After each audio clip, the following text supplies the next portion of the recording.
Hi, I'm Shy Guy from Poker.net. You do not need to know who I am, but today what you need to know is that we are building a rig that can game for less than 1,000 ringgit.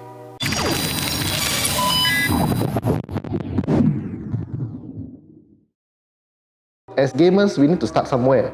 For me, it was the Pentium 4 back then in many years ago. But in 2018, you want to start gaming, we believe this is the build you can try because it has a very good platform, the AM4 platform. You know, the AMD actually promised the support for AM4 all the way up to 2020. So this is a 2-core 4-thread processor that is clocked up to 3.2 GHz. It already has a Radeon Vega graphics inside, so you do not need to invest in an additional graphics card. This RAM is from Patriot signature lineup. It is really affordable, and we have two here because the Radeon Vega graphics inside our processor here benefits from the added bandwidth with dual channel memory. So for storage, we chose the PhiDisk White Phantom 240GB because it offers you the space you need for your games and whatever applications you might need. This brand might not be too familiar to you, but it's actually a Malaysian brand. It's very new and support Malaysian brand lah. Meanwhile, for the motherboard, we have chosen the MSI B450M Pro-VDH motherboard. This may not be the most affordable motherboard out there, but it offers most of the features that you need, including an M.2 slot, and also thanks to the B450 chipset, you can actually use Stormy technology. For the case, we chose the Alcatroz Futura Black Pro 6000 case. This case comes with a built-in power supply which delivers 225 watts of power. And while that might seem like a small number, our build is pretty power efficient, so we don't believe we will need more than that. Are you sure about that? Since this is a guide to build a rig, we will also tell you what you need. Aside from the table, you will need a screwdriver and also an anti-static wristband for whatever reason you might think you need it. Okay, first let's take a look at the motherboard. We'll take the motherboard out of the box. One thing to remember when building is that if you do not have anywhere to put it on, you can put it on the plastic bag, the ESD bag that you get it in. Then we'll take out the processor from the box. Look at that! And this is the very cute built-in provided cooler. It even has thermal paste included, so do not apply any more thermal paste to it. To install AMD CPU, you need to match the golden triangle here to the triangle of the motherboard here. First, you need to open the slot, put it in. Do not force it, it'll go in by itself. So now we'll mount on the stock cooler, hook it up.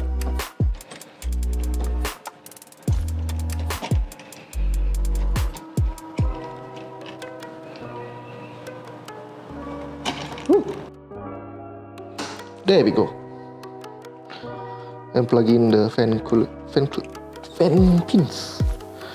Okay, now the CPU is installed. We'll take care of the cable management later. And we'll install the RAM now.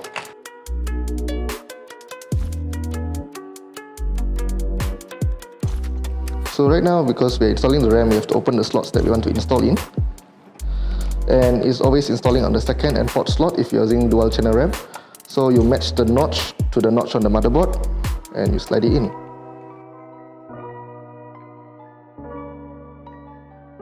Yeah, just press it down and you click.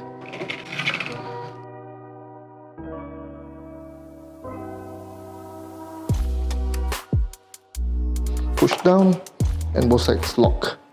So that's it for the RAM and processor. Right now we can actually go ahead and install this into the case.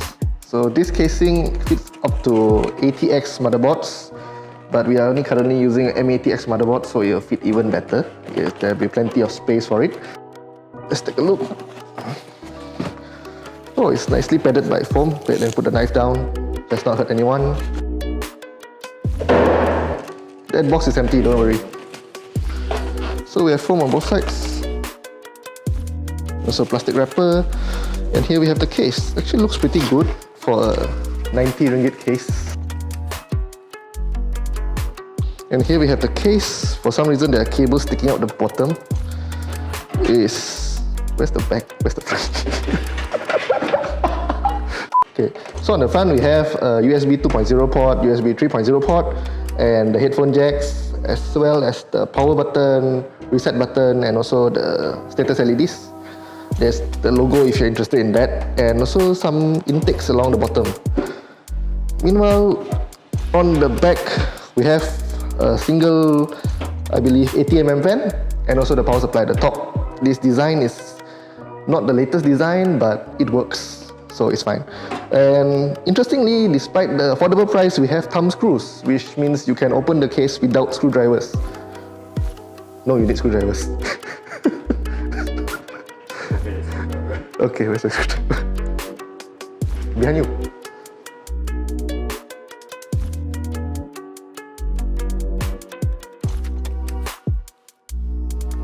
So we got all the screws off and we can take off both side panels. It's really quite thin, but it works. It'll keep your case, your PC working. There's no problem with that. This is after all an affordable case. If you have more money to spend on a case, you can get one of Cooler Master's cases, which we usually recommend. But yeah, this is really affordable, and basically Cooler Master doesn't offer anything in this range.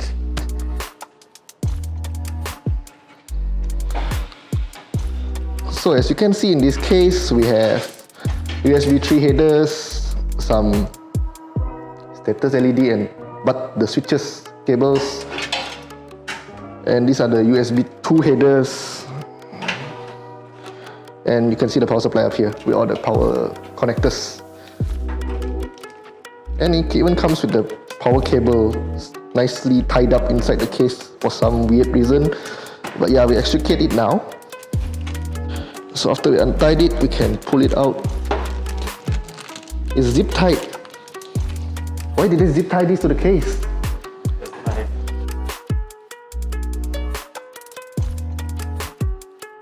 Non-modular, really messy, and the fact that it's at the top, you won't be able to run your power supply cables through the back of the case, and they'll be right in front. And they're colorful, so if you like colorful rig with the RGB, maybe this is the way to go. That's entirely up to you. So yeah, go ahead. So we're installing the stand of the motherboard right now. The standoffs are important so that you do not short your motherboard on the case. If that happens, goodbye motherboard, and also whatever you have installed on the motherboard, which is pretty much everything from your PC.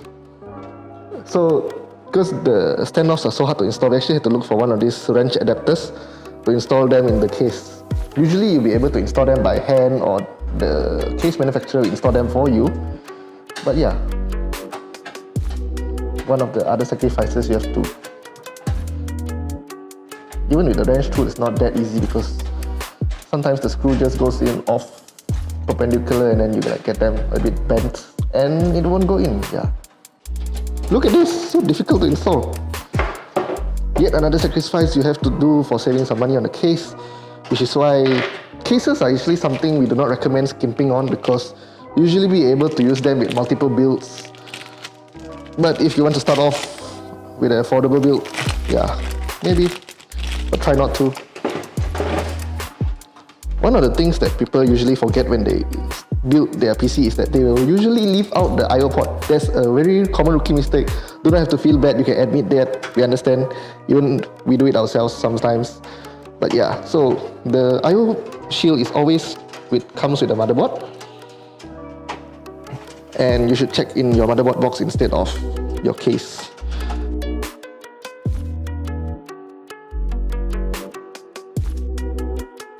You align the holes to the standoffs and we can start screwing it.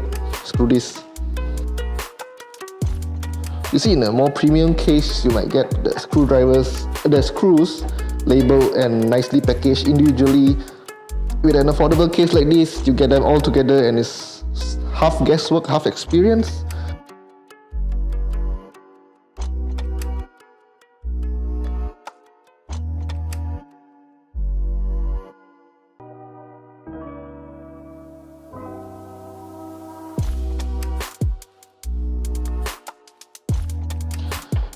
Okay, the motherboard is properly mounted in the case. Now we have to connect the power and also the other headers, the mess of headers here. So the headers are labeled in embossed font. Basically, the motherboard headers are over there and over there, and then you will have to connect them based on the positive, negative orientation.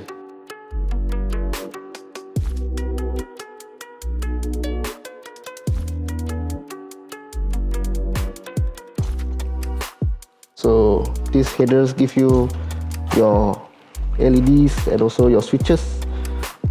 Without them, you can actually start the motherboard, start the PC by shorting the pins, but you wouldn't want to do that every day because you have to open the case every day.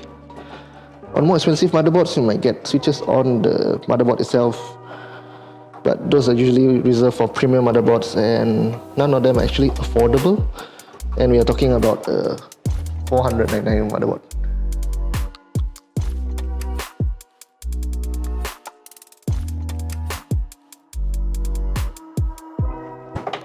Well, I just realized one very good thing about this case is that it's light, so moving it around to install stuff isn't as difficult as I have experienced before this with heavier cases.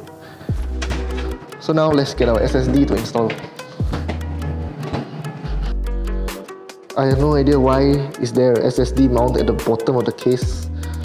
I've never seen this before.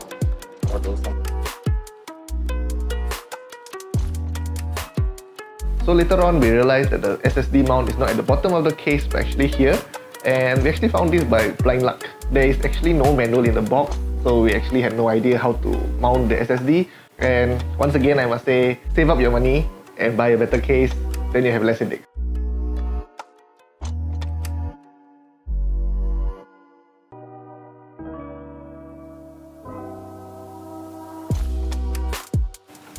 Oh, this is low frame rate, but actually quite good resolution. So currently we are playing on maximum graphics setting and we're actually getting around 35, 34, that type of frame rates. Pretty good actually, considering that we are playing on integrated graphics and no dedicated graphics card here. And I'm very sure if we lower the graphics a bit, we can get even better frame rates.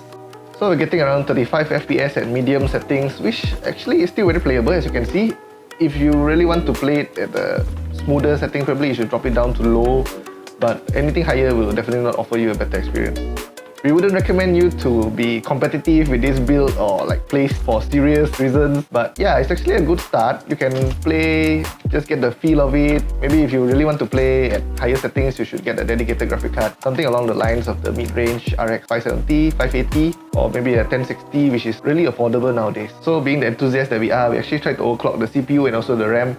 But because of the CPU, it is actually locked to 3.2 GHz, so we didn't get any luck on that. Meanwhile, for the RAM, we've managed to push up to 2667, which is also the limitation of the processor itself. So yeah, that's the results we got. But actually, as you can see, we do not actually need to overclock much because we still can game even with those settings. So that's it for our affordable build. This might not be the best build that you can get, but it is really the most affordable build. As you can see, we actually made a few compromises here and there, especially with the casing, which is definitely not the best and you can definitely get better. Build upon this is just a nice framework for you to start from. And that's all. See you next time.